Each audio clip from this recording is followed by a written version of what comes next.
Welcome to Mindset, Motivation, and Mastery. Super excited about today's interview.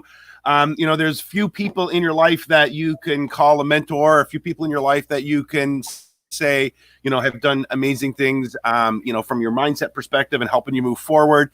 So I'm super excited to be talking with Jon Cheplak this morning. He's been an amazing mentor of mine over the years, shared great insights with me, been a leader and a teacher for me in leadership and growing a brokerage. So, man, first of all, thank you so much for everything that you've done for me. And, man, I'm excited to chat with you today about, leading a top performing real estate team. You obviously coach some of the elite. I mean, you and I are both obviously in coaching, but you coach some of the elite, like the best in the world. And so I'm excited to chat with you about leadership, about team growth, and even about leading through crisis, right? Because this year has been a crazy year. So tell me a little bit about about you. I know you're an author, you're a speaker, you wrote Interrupt the Pattern. I think it's below here if you want to pick up that book. The website's below here. But man, tell us a little bit about your journey this year and how it's, how you've worked through changing markets. Yeah, well, first of all, thank you. I know that you're super busy and everyone's busy, their schedules, and so good that 6 a.m. Pacific Standard Time that we were able to get together. So thank you for the opportunity. I am, I don't know, the background in real estate as well. I was a bouncer at a teen nightclub. I was a janitor there. I worked in a seafood warehouse, and my mom said work half as hard and sell real estate. And so here I am 34 years later, actually, knocking on doors worked out pretty good for me, man. So remember that, folks. Yeah. Well, it's funny because I always say, like, in changing markets like we had this year, like we look at our real estate teams, they really didn't even have a hiccup, right? So if you put in the work, you always win. And that's one thing that I honor about you is you early on, you put in the work and now you are where you are. So that's cool. Yeah, and that's what's neat for both of us. And I think anytime, and listen, everyone has different ways that they're in or around the industry. Is we've both really been in the trenches. I've been in the trenches as an agent, as a branch manager, executive, and now sharing with people. But what I'll do is because I think people like to really just jump into what's going on right now. I'll jump into this year because it's where we're all at in current space and time. And I say this humbly. And let me say this to everyone, though, on a personal level.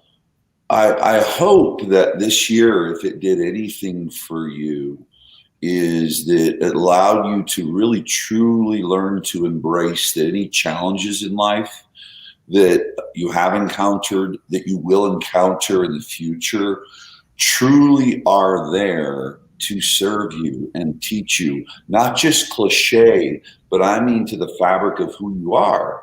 Because I'm sure that you saw this, Jared, and I say this with love, but is you've watched people walk through these times differently. And we're all different people, but you can tell where people's, and I'm not saying people are immature, but I mean from the context of you can see where people's emotional intelligence is, and you can see where people's emotional maturity is, because that's what this year has called upon anyone, any human being. So for me, in my work, and I would guess you too. Sure, they're trying times that we've all been through, but as far as the operators that I interact with, and I've been inside your organizations with you, that you laid, and I know that you're the same way. There were tactical shifts. One of the things that I did real quickly was, hey, listen, cut hard, cut fast. Don't know where this is going on the front side of it happening. And the worst that will happen is, you'll find, there were some employees that maybe we didn't, and I'm not saying cut human resource because we were very sensitive to that, but you start looking at things, as we've been through this really, really good streak of business and the world's not perfect, but good, but you start discovering that maybe you had a few extra employees. And I said, in the worst case scenario, you're going to discover that, wow, what was I spending money on that for, man? You know, Ain't that the truth? Yep, that's true. Right? That's what happens. That's what I'm Yep. telling folks. Right? Last 30 days here, I'm talking to team leaders, broker, and saying, let's go back inside your P&L and take a look on something you lopped back on that you really don't need to have. But I mean, that was from a tactical standpoint. But as you and I know, and I think that great leaders know, is otherwise it was really the same, because many folks want to do the tactical place, but this is a human experience business. Our industry has been the world is so skills and competency. Skills and competency are nothing without having stable emotions and confidence. And I don't know, including myself. I mean, I remember my first 30 days through this as I, measured and educated myself with a daughter with a health issue and a new baby, emotions and confidence. And so what was really neat, one of the things I was saying in the beginning of this year was things have changed, but they're really the same. And what I mean by that is it's all about human beings and emotions. And so, in a nutshell, that was the most important thing. That not only my message, there's a message, but then there is that in your core. And so I think that, I think people got to learn a lot about themselves. I think that we got to learn a lot about people. And I think hopefully the most important thing is it's been a grounding experience for folks, and we're still in it. You know what I mean? Well, yeah. And I mean, I always look at our team, and I think the best team leaders that we have were able to lead with empathy, not just with their own agents and their own staff, but even with their clients, right? If we lead with empathy through times like this, we gain that trust and connection that we need in order to help people through these times, right? And that's huge. Well, it took them back, that's where I would say, and I remember I was saying it over and over, because I think we all broke world records for doing Zooms, really. Yeah. I said things have changed, but they're really the same. And take it back to, because, we're sell, close, which is all part of the equation, but know, like, trust. Remember that one?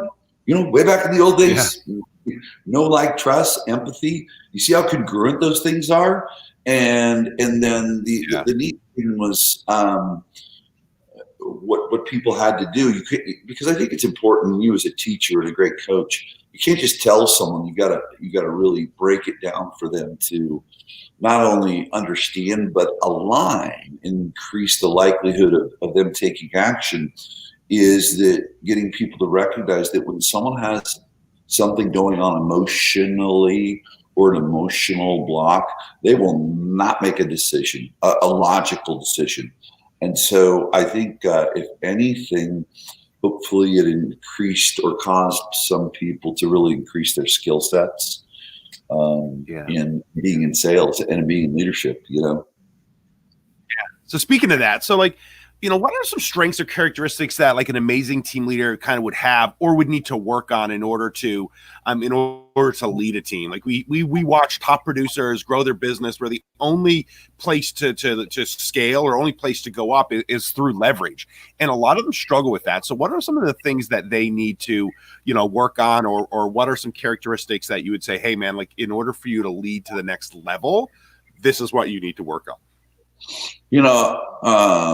And you've been and know him. You've been at events where we've been in the room with him. Good pal, Chris Lindahl, amazing operator. Yes. His quote.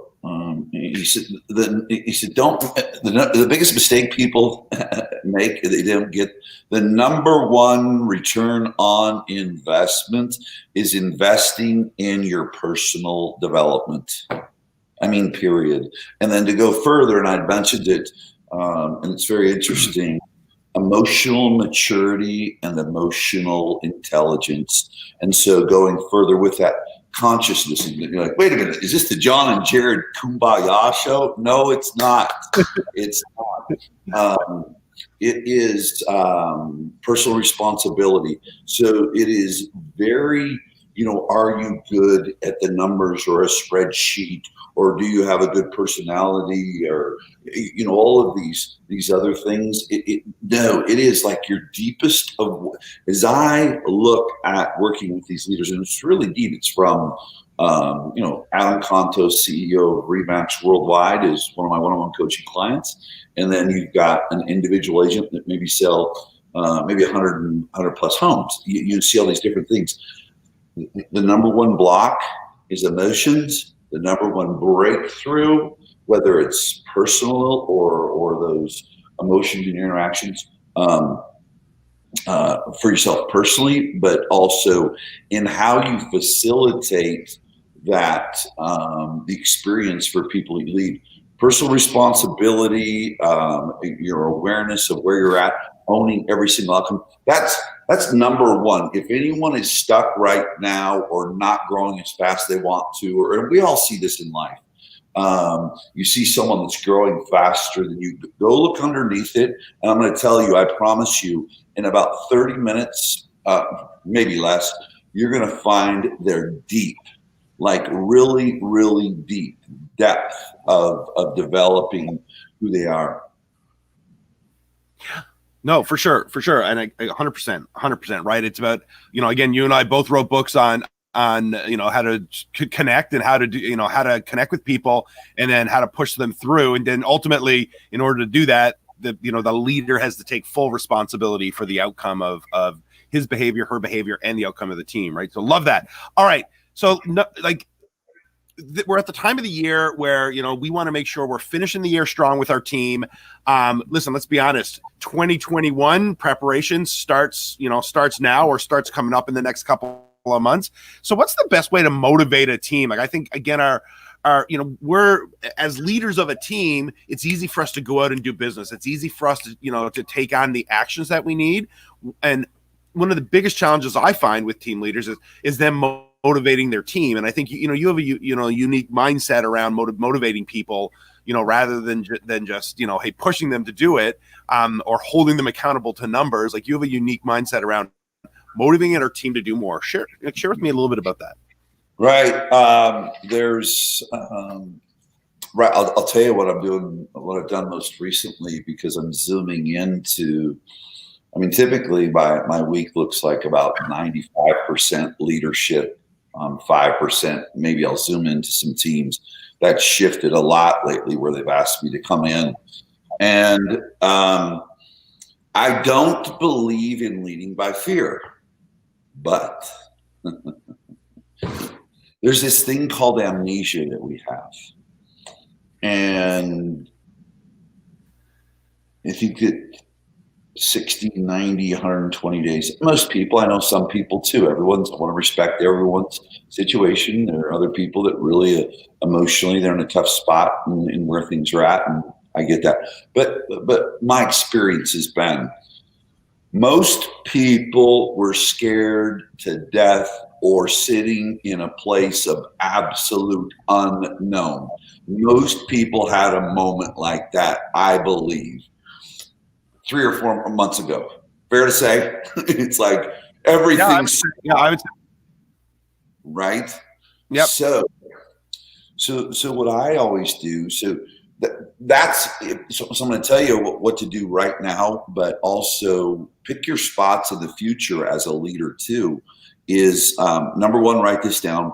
Amnesia is the greatest disease. I guess we got to be PC, but I'm never PC. Why am I worried? I'm just going to say. Why start now, John? Why start now, right? Amnesia is the other virus. Amnesia is the other virus.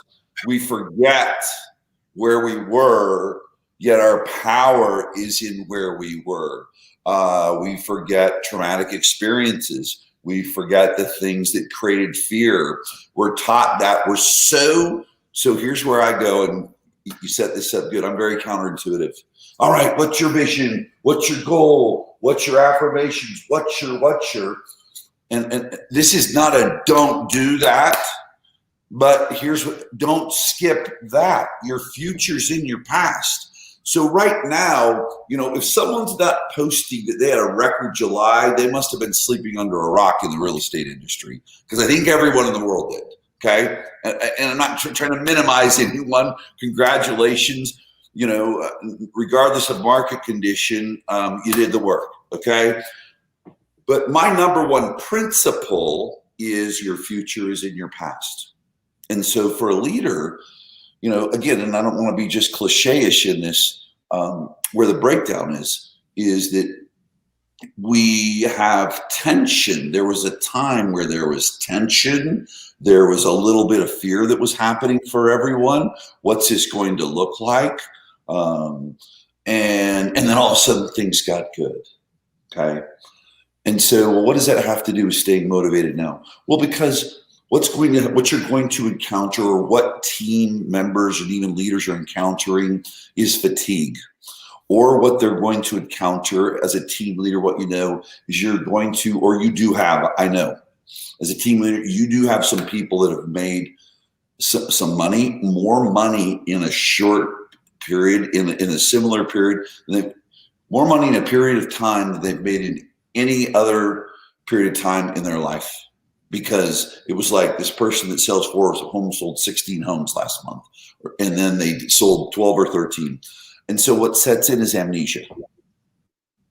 And we forget the pain, and then we just kind of get comfortable. So 2 things.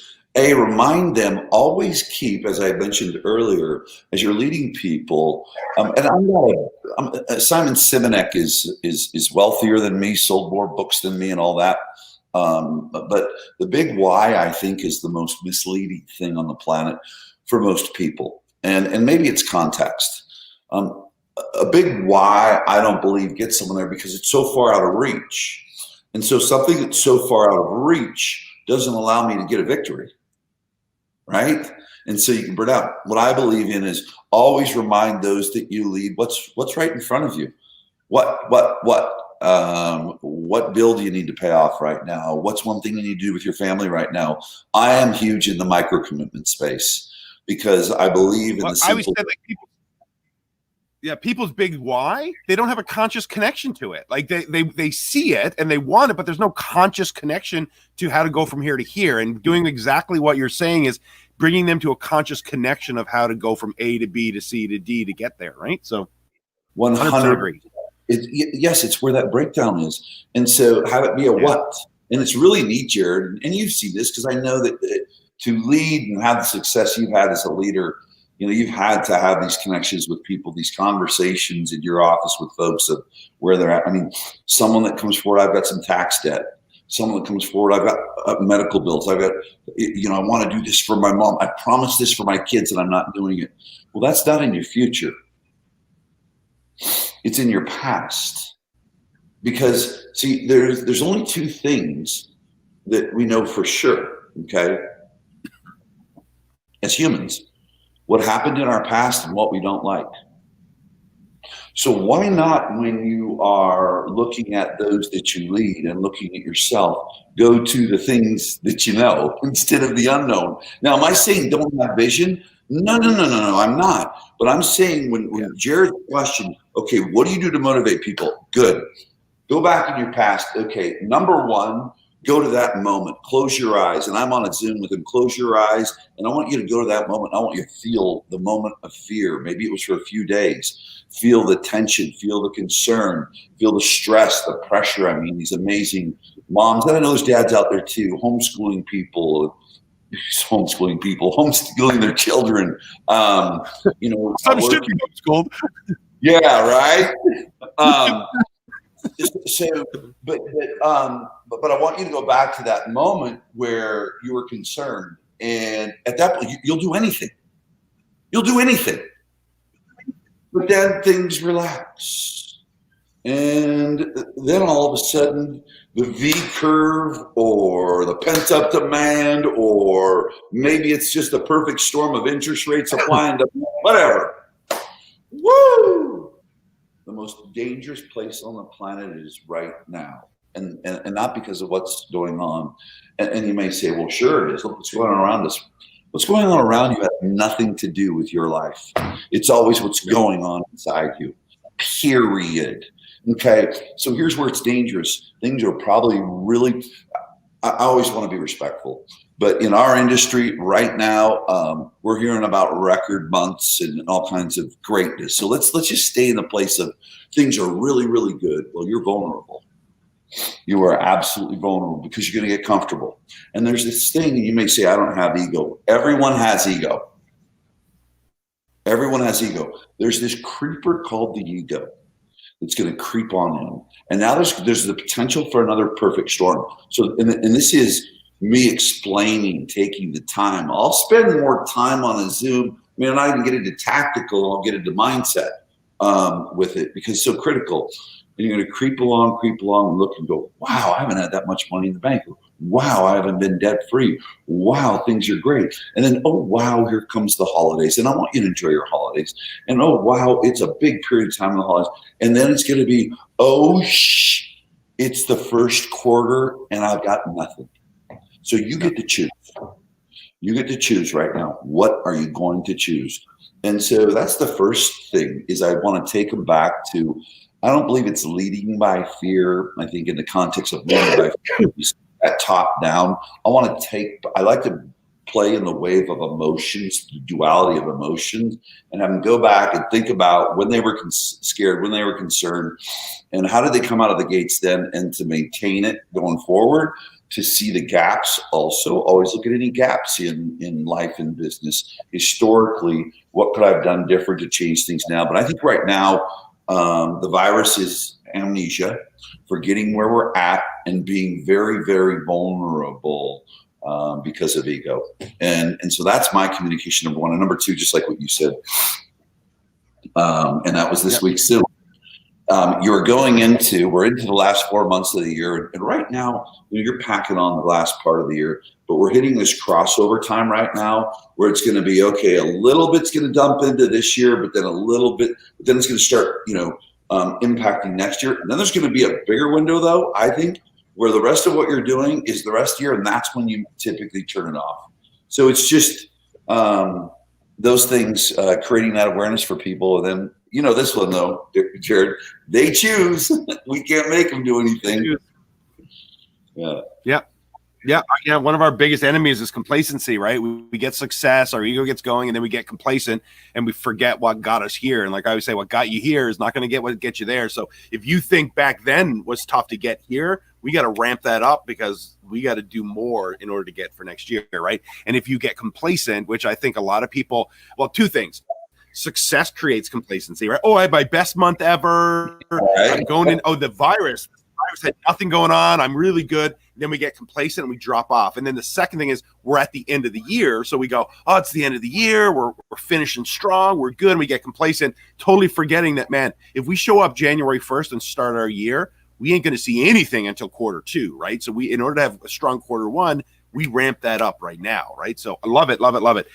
So listen, what's the biggest again, I'm not talking about the virus because the virus is the virus where, those that worked through it, they shifted quickly. They, again, it's, they weren't emotionally connected to what was going on and they made decisions, to shift and to change and they're doing really well. So the virus outside of that, what do you think is the number one challenge that teams are facing today? Sure. Someone asked me a question 2 weeks ago. It's funny. I'll always, always respect as we do and what we do, the confidentiality conversations. But I was sharing with my clients this week. Actually, DJ, DJ De La Sala. Down in Jacksonville. Yeah, DJ. Yeah. They're amazing. He's been real active in Ferry's environment.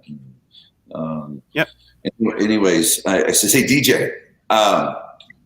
Someone asked me a question last week. I'd say, well, Cheplak, I know, man, I see the people that you work with, but are they making money? There's so many people in the industry.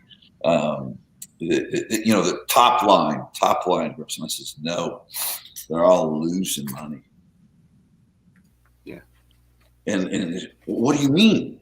Well, then what's this thing? It's all ego. I said, their P&Ls. The P&L looks good. They're losing money because of lost opportunities right now. the greatest challenge right now, what they're truly, and it's not, listen, I mean, I'm maybe not politically correct, and I have a problem with just calling it like it is. So I just don't do well in hyping stuff. Um, there is a dramatic shift, I think. It's been around, but right now though too, the high performers are performing at even a higher level. Why are these teams performing at a higher level? Certainly, Nozilla's in the equation, but here's what's happening: is their brands are compounding. They are true branders at an intellectual level, and I'm talking 7-digit marketing budgets from a real estate team. So now we're talking about team leaders who have a marketing budget that is a multiple of multi-office organizations for a region. Yeah. And someone may say, is it fiscally responsible? Well, I see the P&Ls. I just saw a P&L team under 40 people. This person has an amazing life, doesn't sell real estate in a very small population market where we always get to hear the excuses of, oh, it's small here, and hit 1.16 million net by August 31st. They have a problem that they've done this work in branding across all channels, and the business partnerships they've created, that they're in a waterfall of business and literally can't hire people enough. I mean, Chris Lindahl had a team of 45 people when I started working with him 3 years ago. He onboarded 45 people to his team last month. Wow, that's amazing. And that's not enough. And he has, last time we were talking to him, he has 24 ISAs and can't keep up. The greatest challenge, and Jared, I mean, a lot of people didn't know this about me. It took years. Oh, wow. Like, you can talk about more things than recruiting, because that was my, people don't know I was an operator, because I knew recruiting was so important. So I'm going to get identified as the recruiter. Well, then I realized, shoot, I pigeonholed myself, man. Oh, you know about a corner. Put yourself in a corner. And, it's all right. You were okay at getting yourself out of the corner. You're okay at getting yourself out of the corner so far. You're doing all right.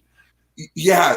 So it is. So coming from a guy that, and because I had success, fortunately, I had great mentors that not only taught me how to recruit, but just got it in my head, said, screw up everything and win in recruiting, win in people, you can't get beat. So coming from a guy that's supposed to be the recruiting guru, and so doggone it, your clients better be just acing it. It's the number one issue right now. They're all losing money. And here's what I mean. Losing money in the context of leaving money on they don't have people.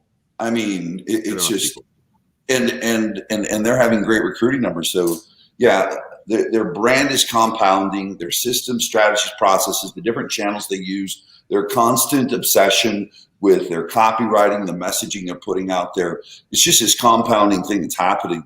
But it's, how do we bring in more people? Well, there's never been a better time in our world, or as long as I can remember, that visibility, creating visibility is as easy as it is. Like, look at you and I right now. I mean, we're hitting thousands of people through this one video. And again, it's easy to create visibility if you put the effort, and the time into it. And here's the truth is, while you're talking about the three-figure marketing budget, that three-figure marketing budget in today's world is going so much further than it used to go, right? I mean, I used to spend, $1,500 a month on a billboard on the highway that a few people probably really recognized and saw a day. And in today's world, when you're spending that much money, you're creating this visibility, creating this giant brand, which then is, if it's the right message and you're being authentic, then you're drawing people in, and then you need people to take care of those clients that are coming in. And it's an amazing opportunity, and I think a lot of people are really missing it. Really missing it.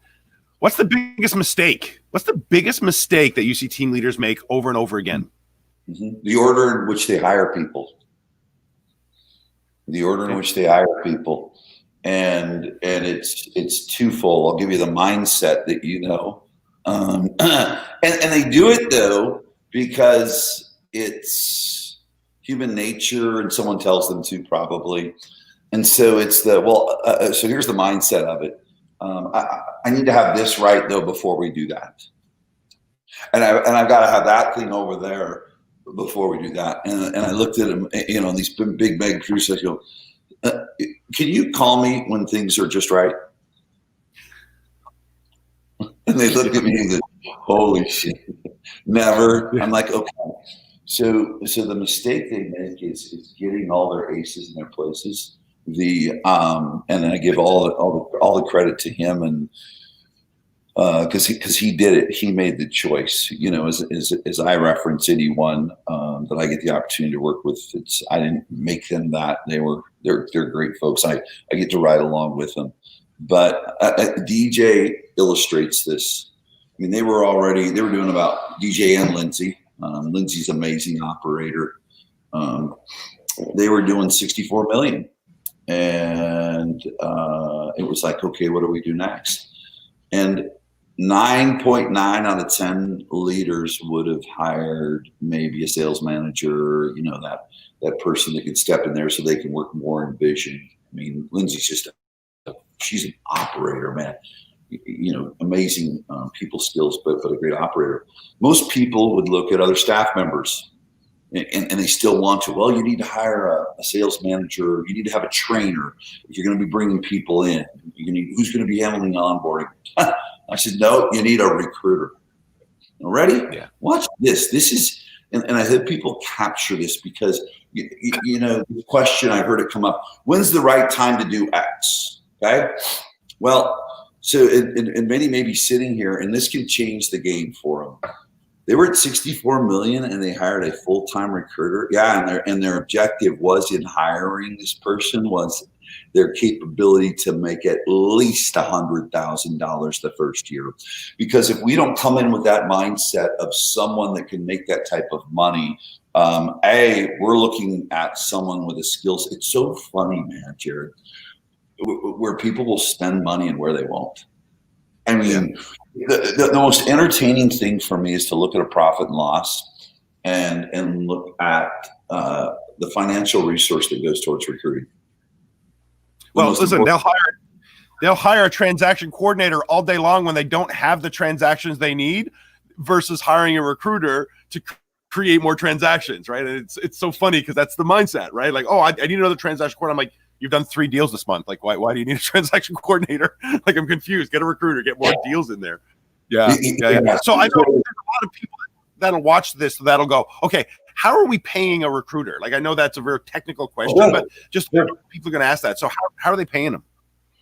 I go in a kind of a general, visceral sense and say just of case by case. And case by case means, and I said I was talking to my 5:55 a.m. call yesterday morning, and we're talking about that. The first thing I want you to do is this. So let me share with the team leader. This comes back to what I told you in the beginning, where you may say, oh, that was the kumbaya. You got to get real with yourself. You got to have high-level self-awareness. Are you going to recruit or not? Just look in the mirror. Don't keep telling yourself you're going to, and then another week goes by and you don't. Just get real first. Are you going to or not? And number 2, are you good at it or not? And if you suck, then where are you going to get the guidance and get better? Because it's most important. Okay? So make that decision. All right. Now let's go into, but choose something. And if you're going to tell me, well, I'm going to hold myself accountable. Oh, or the next best one, my wife's holding me accountable. Oh, really good. Yeah. That's going to work out. Yeah.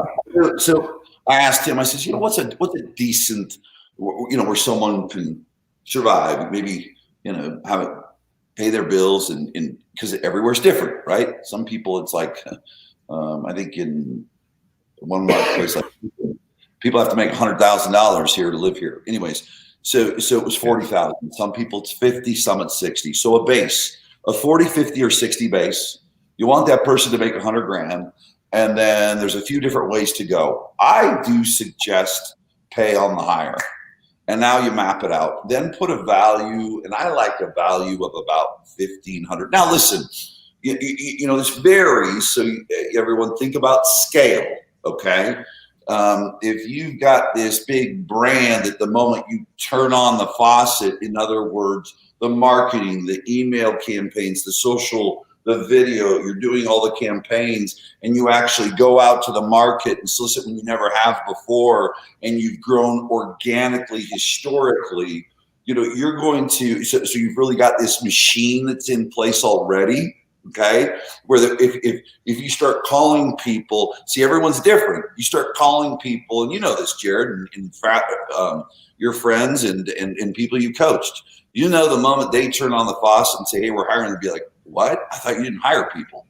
So that's the thing you got to look at too. You won't know until you get there. So, you know, don't get yourself backed into a corner, because watch this. You know, if you're but on the flip side, it can be okay. But stay with me.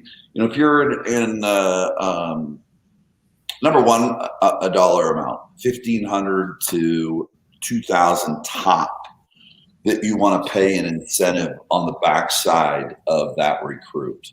So they've got that base salary that's coming in 40, 50, or 60,000, and then determine, you know, am I going to break down $2,000 in a 500 at affiliation, 500 first closing, 500 second, 500 third. Okay. Some people like to wait till first closing. Well, I don't want to pay just when they come in. Well, listen, you've got your hand in it. All right. You know, if you get your either you better trust your person, but I get it, you know, but John, that person's getting 500 ahead. Everyone that comes in, they're hiring everyone. Well, okay, sure. But, and if you need to be involved in it, or someone that has greater longevity, that really knows your DNA, an operations manager, a one-stop, which you should anyways, I think you want to pay them at affiliate. I don't think I'd pay someone on affiliation, first, second, third closing. And then what's very interesting that happens too, and just to get underneath that one also, Jared, is probably the next question. If you weren't going to, they would. Where do you find the person? Right now, what I'm finding is 70%, you know, and I work with about 90 organizations now. And there'll be some times where it's 190 one-on-ones, but there's times where there's a lot more, but it's in a group. You know, I'll do a group Zoom or group meetings. I would say 75% of the hires are from outside the industry. So they're grabbing someone from outside the industry. Mm-hmm. Yes. And training. And yeah, they are. And I want to, and this is all DJ, not me. I love his, you know, it's the person he is, which shows up in our business. Hired this young lady from outside the industry, and a lot of people say it, but I watched him do it. We're going to invest in her, and we want her to make good money. Number two, we're going to be real patient with her. Real patient. I want you to come out of the gates. I want you to really understand the DNA of us. I mean, that's where, when you look at what, you know, there's 64, I just shared in our private group, 64 million in 18, 125 in 19, they'll do 220 in 2020. Wow. I mean, it's ridiculous, but it's those type of decisions. And so he made sure that she navigated, didn't just onboard her, Jared. They onboarded her, but then they had her infiltrate in the culture so that when she was on the phone, she felt it, building her skill sets. And so I think the hiring process, the onboarding process, and then your leadership will dictate what that outcome is. And they're having a great outcome. She's been there two years in January, and it's cute. She posted a picture, I think there's two ways. It's kind of like when I posted a picture of my house. And, you know, it wasn't a, look at this big home. It was, no, look at, I owed the IRS about $4 million and I didn't walk away from it. And I never quit. And I was at rock bottom. And this is, you know, what could happen. The young lady that we're talking about, she posted, it was really neat, or cute picture thanking DJ and Lindsay. That's the neat thing with this stuff that we do in working with folks. Her little Mercedes SUV at the car lot. She was so excited she was able to buy it. So that's, you know, that's awesome. yeah, that's awesome.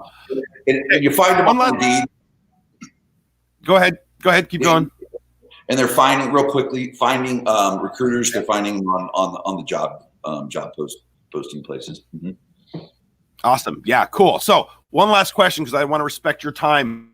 And I think this is a big mistake. I don't want to say a big mistake, but something that team leaders lack is really understanding their value that they're recruiting to, right? So when they're out recruiting, they go, man, I don't know what value I bring. So like, what are like 3 or 4 key, I don't know, 3 or 4 values or 3 or 4 key things that a team leader needs to get clear on when they're recruiting of the value of their team? Because I think we've got a lot of team leaders up here that don't realize what value they're bringing to an agent that joins their team. So what are like 3 or 4? Because again, agents joining go, I want leads, and it's not about that necessarily, right? And then we've got team leaders going, I don't have enough leads, so I'm not going to do it. All that. Like, what is the key pieces that you think in bringing value? An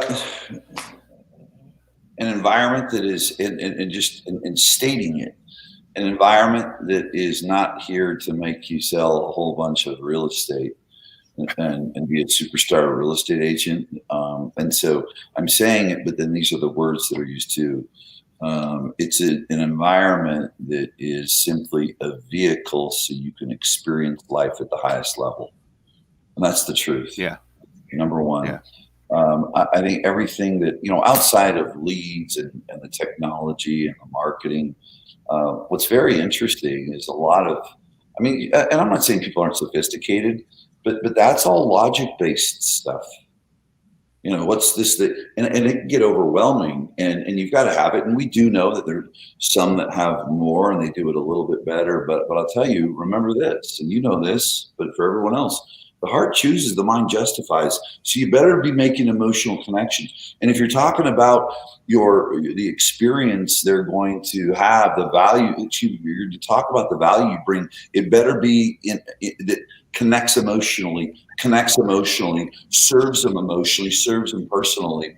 So number one, we're going to create a vehicle for you to experience life at the highest level, and literally telling them, this real estate thing, that's not who you are. It's what you're going to do to allow you to experience who you are. So number two, we do that though in a community, a true community, and with that we have principles. And it's what I share with all of my leaders too. And it's cliche, but we live it. Letting them know that the whole is bigger than the part. Okay. And so part of knowing what your value is how you're able to ask questions about it, not just tell people, right?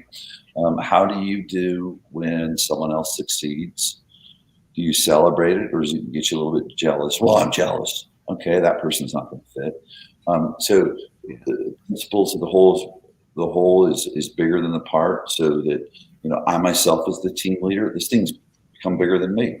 It's bigger than you. So we're in a group of people where that we are all contributing to this one big purpose, and we know that the part will get back tenfold. Do you operate from a spirit of contribution? So it's community. Okay, so we've got this vehicle for your experience life at the highest level, and the vehicle being all of our systems, processes, and things, but really tying it to what it's going to do for their personal life. This thing that's going to impact your personal life at the highest level, not just sell a bunch of real estate and make a bunch of money. That's cool. Community, that's the big thing. Number three, and it's just really though, it's in this same silo, but it's going more to granular level. We are going to you're going to be in a holistic environment. And when I say holistic, is we're not going to leave out parts.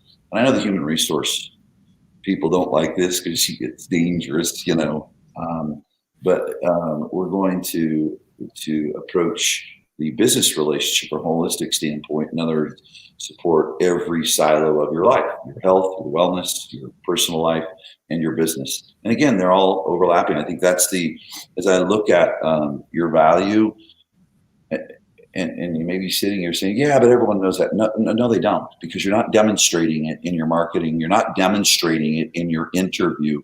You're not demonstrating it in your follow-up. What you're doing, okay, and I hope what y'all are capturing from me is I am right now just disassembling Maslow's hierarchy of needs.